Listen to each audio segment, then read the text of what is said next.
السلام علیکم دوستو، میں آپ کا دوست راجہ خرم ایک نئے سلسلے کے ساتھ آپ دوستوں کے لیے حاضر ہوں۔ امید ہے آپ کو میرا یہ پروگرام پسند آئے گا۔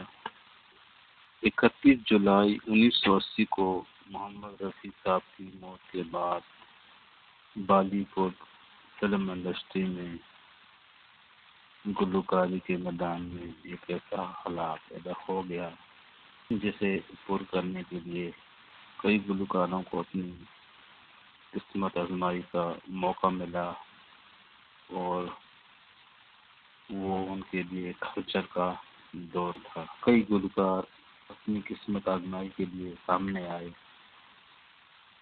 جن میں انور صاحب، شبیر کمار صاحب، محمد عزیز صاحب، سریش واڈیکر جی اور بہت سے دوسرے گلوکاروں نے اس میدان میں قدم رکھا یا قدم رکھ چکے تھے یا پھر اپنے آپ کو منوانے کی کوشش میں لگے ہوئے تھے۔ آج ہم سریش واڈیکر جی اور محمد عزیز صاحب کے حوالے سے بات کریں گے اور دوسری شخصیات کے بارے میں یا دوسری سیلیبریٹیز کے بارے میں کسی اور دن کسی اور ٹاپک میں کسی اور موضوع کے ساتھ میں بات کروں گا۔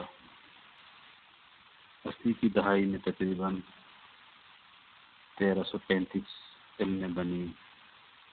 1981 سے لے کر 1990 تک کا یہ دور ہے۔ 1981 سے 1990 تک تقریباً 1330 فلمیں بنی۔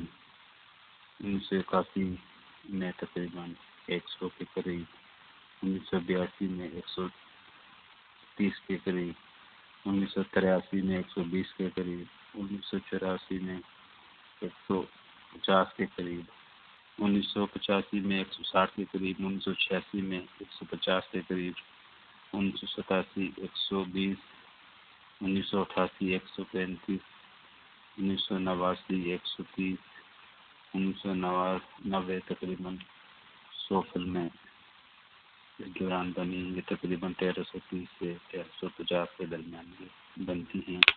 آج ہم یہ بھی بات کریں گے کہ اس دوران کتنے میوزک ڈائریکٹرز نے کام کیا اور کتنے فلمی شاعروں نے گیت لکھے، اور ساتھ ساتھ ہم ان 10 سالوں کے درمیان بالی ووڈ فلم انڈسٹری میں کام کرنے والے میل اور فیمیل سنگرز کی بھی بات کریں گے۔ اور اب ہم شروع کرتے ہیں۔ میوزک ڈائریکٹر کی بات کی جائے تو بپی لہری، آر ڈی برمن، انو ملک، راجیش روشن، آنند ملن، ندیم شرگن، کلیان جی آنند جی، اوشا کھنہ جی، راوندرا جین، لکشمی کانت پیارے لال، راجیش روشن، خیام، رام لکشمن وغیرہ وغیرہ۔ فلمی شاعروں کی بات کی جائے تو مجروح سلطان پوری، گلزار، جاوید اختر، انجان، اندیور، آنند بخشی، گلشن باورا، ندا فاضلی، رویندرا جین، ورما ملک، حسن کمال، نقاش لال پوری، سمیر وغیرہ وغیرہ۔ یہ ایسے فلمی شاعر تھے جنہوں نے بہت اچھے نغمے لکھے اور گانوں کو امر بنا دیا۔ اس کے علاوہ ہم اس دہائی کی سنگرز کی بات کریں تو محمد رفیع صاحب، کشور کمار صاحب، محمد عزیز، شبیر کمار، ایس پی بالا سبرامنیم، جگجیت سنگھ، امت کمار، مہندرا کپور، سریش واڈیکر، شیلیندر سنگھ، بپی لہری، یسوداس جیسے گلوکاروں نے ان 10 سالوں میں بالی ووڈ فلم انڈسٹری کو بہت اچھے گانے دیے اور بہت سارا کنٹریبیوٹ کیا۔ ان کے علاوہ فیمیل سنگرز کی بات کریں تو ان میں لتا منگیشکر جی، آشا بھوسلے جی، انورودھا پڈوال، سادھنا سرگم، دلراج کور، اوشا منگیشکر، سپنا مکھرجی، الکا یاگنک، کویتا کرشنا مورتی، علیشا چنائے، سلما آغا، ایس جانکی وغیرہ وغیرہ فیمیل سنگرز نے بھی بہت سارے گانے گائے، بہت سارے دوست گانے گائے اور بہت سارے یادگار گانے گائے اور اپنے حصے کا کنٹریبیوٹ کیا۔ آج میں عزیز صاحب اور سریش واڈیکر صاحب کے حوالے سے ایک تقابلی جائزہ پیش کر رہا ہوں۔ اور دیکھا جائے تو 1983 میں سریش واڈیکر جی کی نے فلم صدمہ کے لیے ایک گانا گایا جس کے بول تھے اے زندگی گلے لگا لے، جو کہ کمل حسن اور سری دیوی پر فلمایا گیا تھا، جس کا میوزک علیہ راجہ نے ترتیب دیا تھا اور گانے کے بول گلزار صاحب نے لکھے تھے۔ 1984 کی بات کریں تو اس میں آئی فلم اتسو، جس کا گانا تھا، کا میوزک لکشمی کانت پیارے لال جی نے ترتیب دیا تھا اور گانے کے بول وسام دیو نے لکھے تھے۔ 1984 کی بات کریں تو اس میں سنی دیول اور امرتا سنگھ کی فلم سنی کے لیے بھی سریش واڈیکر جی نے گانا گایا تھا، لوگ ملتے ہیں جدا ہوتے ہیں۔ اس کے علاوہ تم سے مل کر ایسا لگا فلم پرندہ کے لیے وغیرہ وغیرہ۔ سریش واڈیکر جی نے بہت سے سپر ہٹ سانگ بھی گائے، جیسے فلم پریم روگ اور کئی فلموں کے لیے گانے گائے۔ ان کے مشہور گانوں میں جیسے کئی اور بھی انہوں نے سپر گانے دیے، لیکن دراصل ہم یہاں رفیع صاحب کی وفات کے بعد پیدا ہونے والی صورتحال کا جائزہ لے رہے ہیں۔ اس حالات اسپیس کو پر کرنے کے لیے کیا کوشش کی گئی اور یہ حالات اسپیس کتنا بھرا گیا۔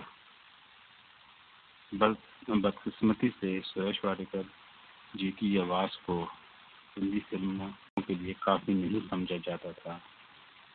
فلمی پنڈتوں کے مطابق سریش واڈیکر جی نے غلط دہائی میں عروج حاصل کیا۔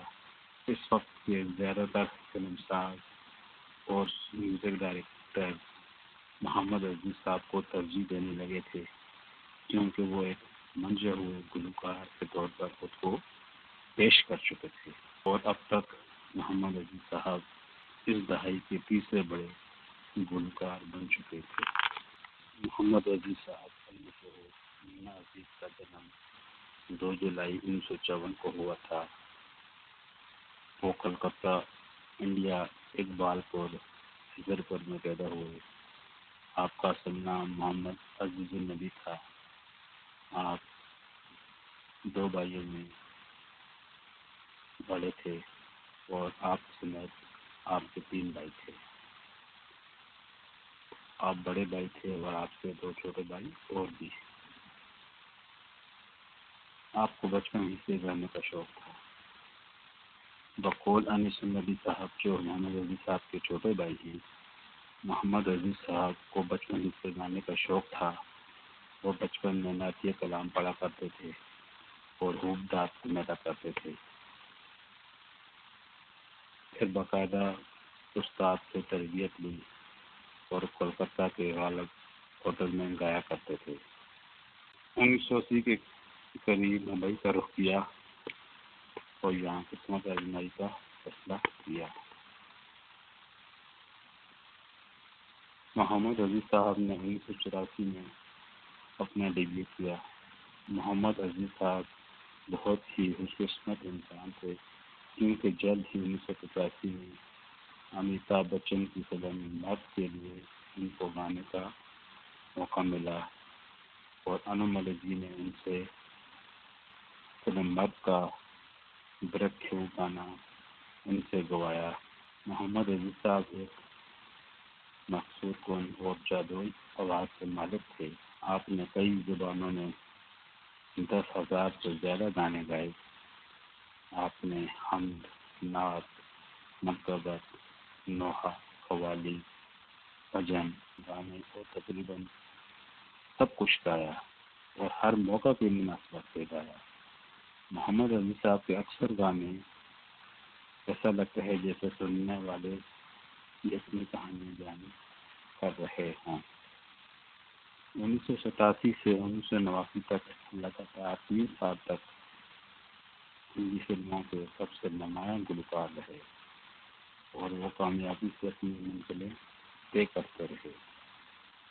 1990 کے آخر تک محمد رفیع صاحب اگلی دہائی کے لیے بہت پرعزم لگ رہے تھے۔ حالانکہ اس سال امت کمار سانو، ادت نارائن جیسے گلوکار بھی چیلنجرز کے طور پر ابھر رہے تھے۔ محمد رفیع صاحب نے 1990 کے بعد بھی بہت سارا کام کیا اور کئی فلموں کے لیے بطور گانے گائے اور انہوں نے بہت سارے شوز بھی کیے۔